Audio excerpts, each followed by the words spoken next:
What's up, everybody? Got a great episode for you guys today. Last week, we talked a little Big Brother, did a recap of the week. This week, we're going to do the same thing. Another week, another Big Brother video. So much shit happened. Paloma leaving the game, Showtime DJ staying in the game, so did Taylor, whole game blowing up.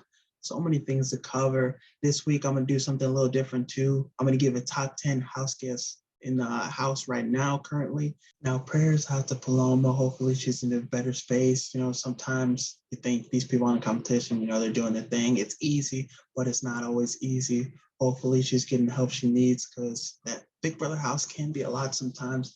But she was playing an extremely huge game. Her time in the Big Brother, the short time, she was doing her thing. Taylor, put a wrench in her game, kind of.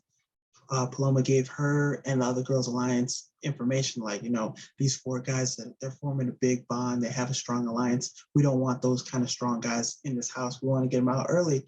So Paloma named the four guys: Kyle, Joseph, Monty, those kind of guys. Taylor, trying to look out for Monty, goes ahead and tells him like, watch your back. Paloma's talking about trying to get four strong guys out, kind of thing. Those are going to be her targets. Watch your relationship with Paloma. Monty, instead of listening and let me just keep that in mind and help my game with that, he just took it upon himself to just go start some stuff and tell Paloma, and that just fucked up Taylor's game completely. It was tough to see because as Monty, there's no more cookout. No, cookout is no longer a thing ever in Big Brother because this guy really just dimed Taylor out when she was just trying to look out for him. And that's why, as you see with the Big Brother top 10 house guests, he didn't fare well in that list because of that move alone. And Paloma really did some great work with turning everybody against Taylor because in this game, you got to save yourself. And she did a great job. Everybody believed her. Great acting, Oscar nominee worthy kind of shit. So it was really crazy to see that transpire because you see Paloma doing all this stuff in the house, and then next thing you know, she's not sleeping, she's not eating. So, like I said, prayers out to Paloma. Hopefully she's doing better. Now, with Paloma leaving, that really fucked up the Julie Chen's backstage pass whole plan because that would have been really interesting. As a Big Brother fan, we haven't seen something like that happen yet. One person for the backstage pass thing has to compete against somebody trying to go home. That I really love that idea, and that would have been really exciting to see. Showtime DJ would have definitely went home. Brittany probably would have lost that competition, but there are probably some rumors that she was getting America's fan vote. I don't know. I don't know who's voting for Brittany because she really just fucked herself with that, telling Pooch that information about America when not all these girls in these girl alliance are trying to stick together. None of the girls alliance is trying to stick together, essentially. But I think Brittany dodged a bullet this week, and especially with Jasmine winning HOH. If Amara would have won HOH, Brittany would have definitely been on the block. I think next that guy, probably Daniel, or another competition that's not in her sixth alliance. So it was crazy to see Jasmine win HOH because even with this competition, Amara and Michael, they're definitely the strongest competitors in this game. You could tell in every competition so far that those are the two that stick out the most. Those are the two that are going to do anything to win. I was really rooting for Taylor, but come on. She looked like she was trying to do everything to win, but in the end, Taylor's either going to go home probably next week or the weekend. She's always going to be a threat to go home, not a threat to win the game, but it was crazy to see Jasmine win this competition because after her tweaking her ankle, really, you didn't think she had much shot, but in this competition, she did her thing. It was going crazy. And I like the dialogue between her and Michael. I really like Michael in this game. Still moves a little zesty every time he wins, but it's cool. It's cool. I'll let it pass because he's a great competitor in this game. He knows a lot about this game. Big Brother super fan. I really like his gameplay. Everything he does, he analyzes it. He strategizes it, which is great. Him talking to Jasmine about she wanted him to throw it to her, let her win HOH so she can, he was like, fuck that. You're going to have to earn it, which, she did earn it. She earned it for real.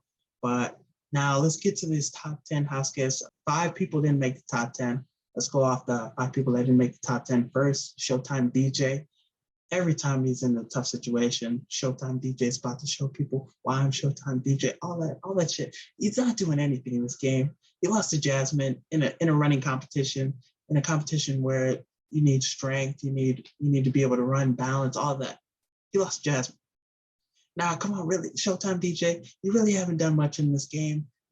I never see you talk any game with anybody else. So it just really questions me what he's doing in this game, but telling people he's Showtime DJ. So he didn't make the top 10.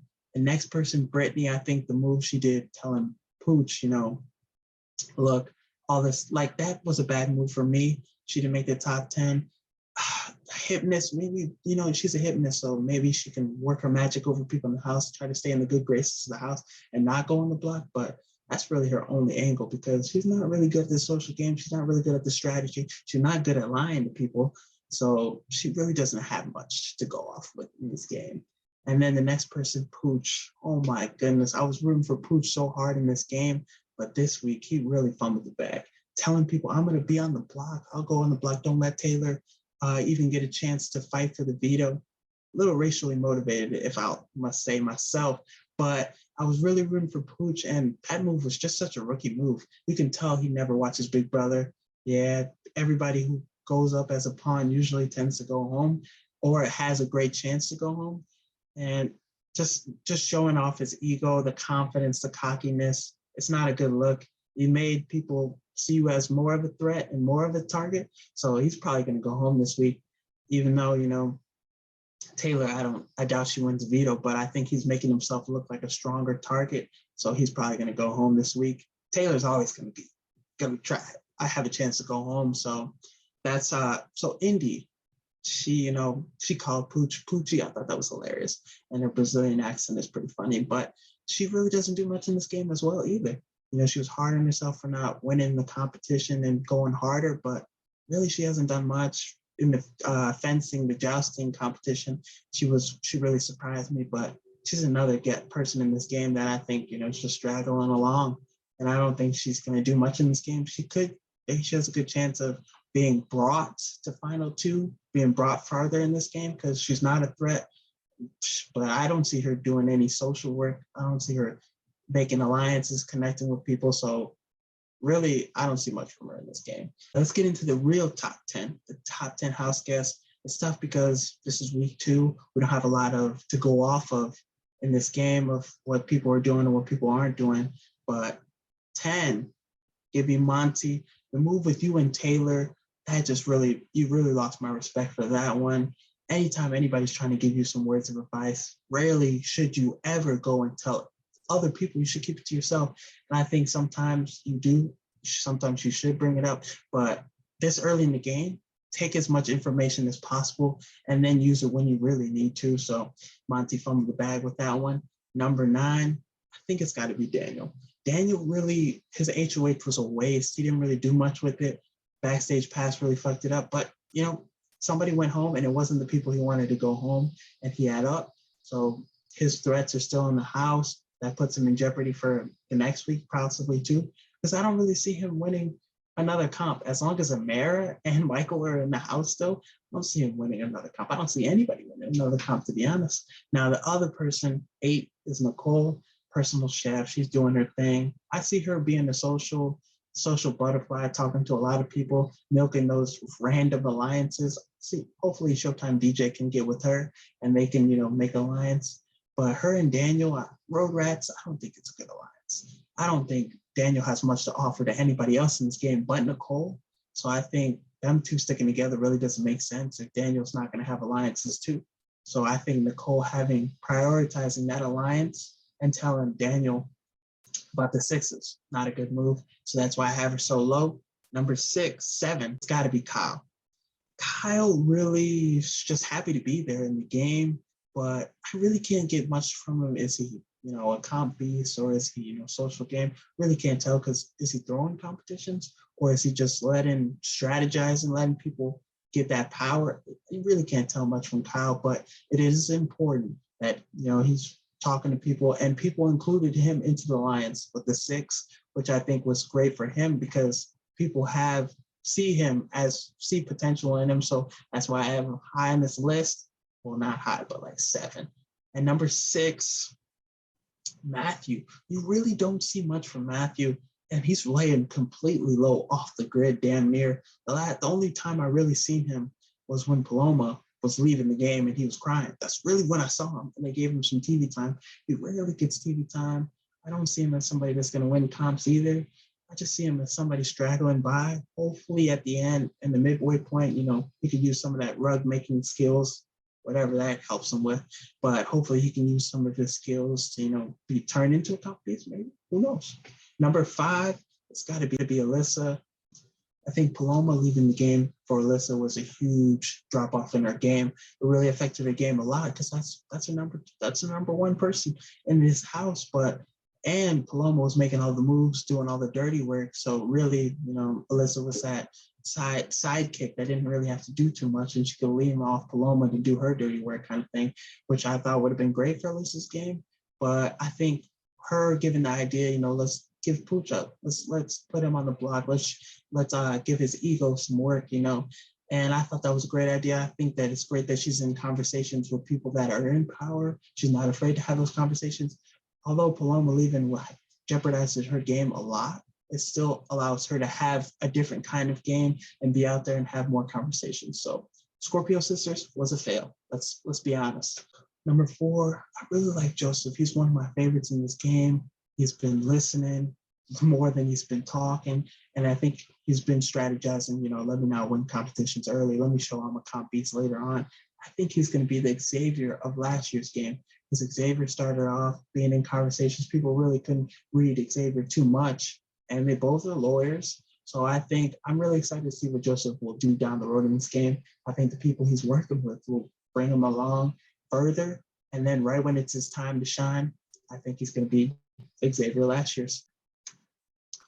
Now, Amara, she has really surprised me. She's 3. I should be 1 or 2 if Jasmine didn't win the HOH, but she has really surprised me with these competitions. She's really in a lot of conversations too. She's starting a lot of conversations too, which I really going into this game at the beginning, the first week, the first episode, I really didn't think she was going to be somebody that's going to be doing the stuff she's doing the damage she was doing in this game right now. So really surprised by her, really impressed. She's one of my favorites too already to win. So number 2, Michael, the zesty man doing his thing, the little dances he'd be doing after he'd be winning comps. He's doing his thing. And I can be mad because he's doing his thing, overanalyzing everything, which is great. He's always having that mindset, all right, let me do this. If I do this, this is going to happen. Always thinking before he's doing stuff, which is great. And then Big Brother. And when they introduced Michael, you could tell he was going to be somebody that was going to succeed in this game, just a different level of smart. So I'm really excited to see that battle between him and Amara keep going. So Jasmine really impressed me in this competition. She didn't give up. Although she tweaked her ankle, she didn't let it get the best of her, and she fought it out and won HOH, which that was a really impressive move, and really proud of her for that.